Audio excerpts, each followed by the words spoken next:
Motor racing is all about ultimate performance, and if you want to reach the ultimate performance, you need to adapt as much as possible everything to the conditions. And obviously the tire is one of these very important parameters, as it is the interface between your car and the track.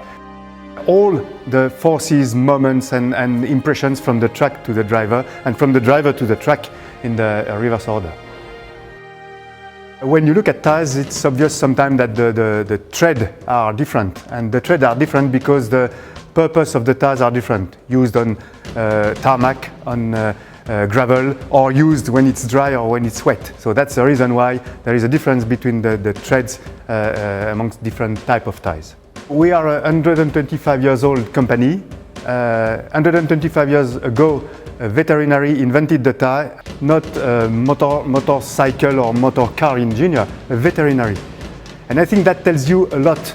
Maybe only a veterinary was capable to invent something completely out of the box. The history of motor racing in the last 125 years has been a history of adapting the car to the new performance of the tires, or the tires to the new performance of the cars. And just to give one example, when disc brakes came on the market, it was important to have a very good grip when you are braking, which was not the case before this invention. 125 years is a lot. What about the next 125 years?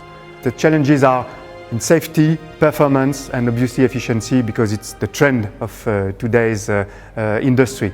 But I see a fourth very important way to explore. It's communication. So I think the tire of the future will be what we call now smart tire. This tire will be able to communicate with the driver, with the team manager, with the car, and with the public. And this is something possible. It's not just an idea like that. It's possible because the sensors are becoming so small that this is something we can envisage. But this is my point of view. What do you think?